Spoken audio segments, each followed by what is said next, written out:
Are you an American soldier on his way over to Europe during World War II? I knew it. We've got just the cocktail for you.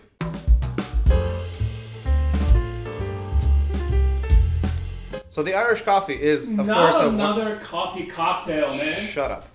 So the Irish coffee is a wonderful cocktail that comes to us from the west coast of Ireland. It was supposedly invented by a chef by the name of Joe Sheridan in his restaurant on the west coast of Ireland near Limerick, where this was a common halfway point for troops that were moving between America and Europe during World War II. So the drink dates to about 1942, 1943, and it's really just a simple mix of brewed coffee, Irish whiskey, and a little bit of simple syrup.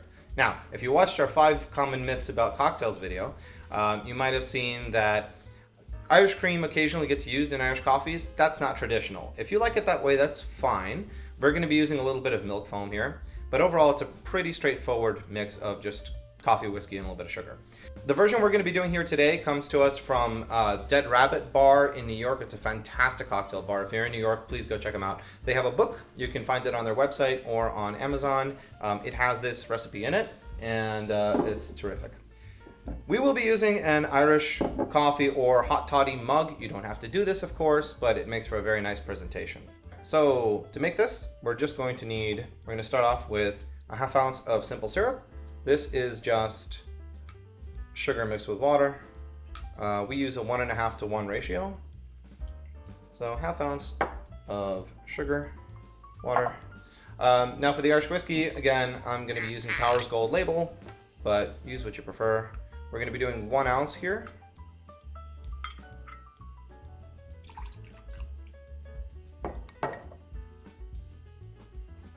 And then finally, we're going to do 4 ounces of freshly brewed coffee. This can be warm, or you can give it a minute to cool down, but it is typically an overall warm drink. So there's 2 ounces and another 2 ounces of nice good coffee. Use good coffee, because of course it's most of the drink, so don't use bad coffee for this. And lastly, the milk foams. So the trick with this is, regardless of what milk type you're using, coconut milk, almond milk, dairy milk, the trick with it is to heat it up. So most milks respond quite differently to frothing when they're warm versus cold. So this you can heat up. I just microwaved a little bit of a blend of coconut milk and half for just about 10 seconds. So once it's warmed up, you can get any sort of frothing wand you like and just froth this for a little bit. You want to froth it until you get a nice sort of cappuccino-like foam. And then you can just layer this right on top of your drink.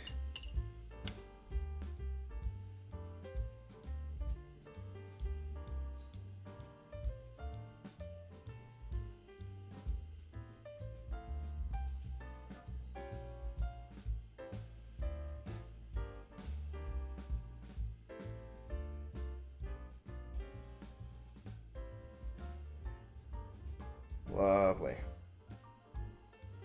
Okay.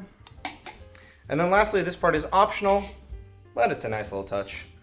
You can garnish this with a little bit of freshly grated nutmeg, so you can get yourself a little microplane. And this is nutmeg. And you can hit it with a little bit of nutmeg on top. It just gives it a lovely sort of Christmassy vibe, and it just adds to the presentation and the overall smell. So there's a nice Irish coffee, again, by way of Dead Rabbit. So let's give it a taste. Man, before I'm even drinking it, I already can smell the nutmeg. Oh, it's just, you don't need a lot, and it's such a fantastic effect.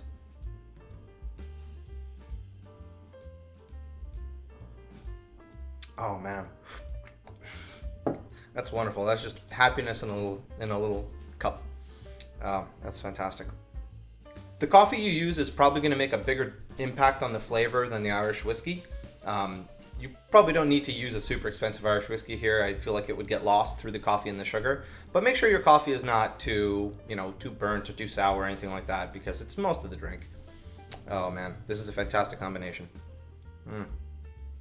Okay, I'm gonna go finish this and maybe share with the cameraman. I promise this is the last coffee drink for a while. See you guys next time. Give me!